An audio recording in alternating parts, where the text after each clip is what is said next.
वृंदावन धाम में आज यहाँ पर रूप गोस्वामी का तिरोभाव दिवस बड़ी धूमधाम से मनाया जा रहा है। रूप गोस्वामी और सनातन गोस्वामी दोनों भाई थे। उनका जन्म कर्नाटक में एक सारस्वत ब्राह्मण के घर जन्म हुआ। बाद में वो पश्चिमी बंगाल में चले गए। तो दोनों ही भाई बड़े विद्वान थे, शास्त्रों का पूरा ज्ञान था। तो बचपन का नाम जो रूप गोस्वामी का संतोष था और उनके भाई सनातन गोस्वामी का नाम अमर था।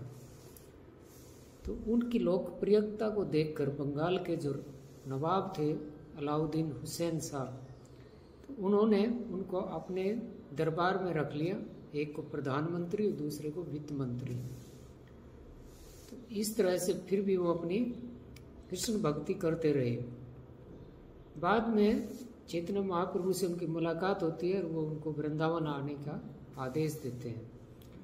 और फिर चैतन्य महाप्रभु रूप गोस्वामी को प्रयागराज में 10 दिन तक अश्वमेध घाट पर उनको शिक्षा देते हैं।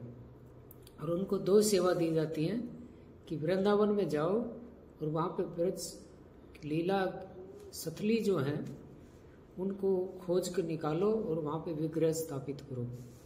और दूसरी सेवा थी कि गौड़ीय वैष्णव सिद्धांत के आधार पर धार्मिक ग्रंथों की रचना करना और उनका प्रचार करना। तो एक दिन की बात है कि रूप गोस्वामी बड़े उदास थे क्योंकि उनको कोई भी लीला सतली प्राप्त नहीं हुई। तो वहाँ पर एक छोटा बालक आता है, कहते बाबा क्या बात है? तो मुझे गुरु का आदेश मिला है चैतन्य महाप्रभु से कि मैंने भगवान की लीला सतलियों की खोज करनी है, लेकिन मैं आज तक कोई भी लीला सतली खोज नहीं पाया। तो बालक ने इशारा किया कि उस पहाड़ी के नीचे गोविंद देव के विग्रह हैं। तो रूप गोस्वामी कहते हैं कि इसका क्या प्रमाण है? तो कहते हैं वहाँ पर एक गाय आती है डेली और वहाँ दूध से अभिषेक करके भगवान का चली जाती है। तो रूप गोस्वामी ने देखा कि उस पहाड़ी पर वास्तव में एक गाय आती है। उन्होंने आसपास के लोगों को इकट्ठा किया और वहाँ से गोविंद देव का विग्रह को निकाला और वहाँ पे आज भी बड़ा भव्य राधा गोविंद देव जी का मंदिर है।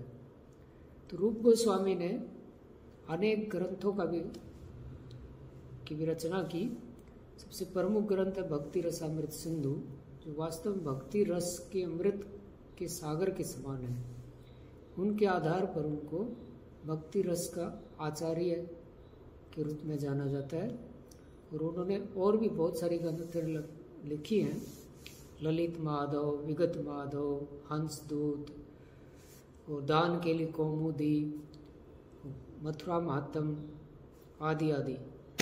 तो आज हम रूप गोस्वामी के तिरुभाव दिवस पर उनसे प्रार्थना कर सकते हैं कि हमें भी शुद्ध भक्ति की एक बूंद प्रदान करें।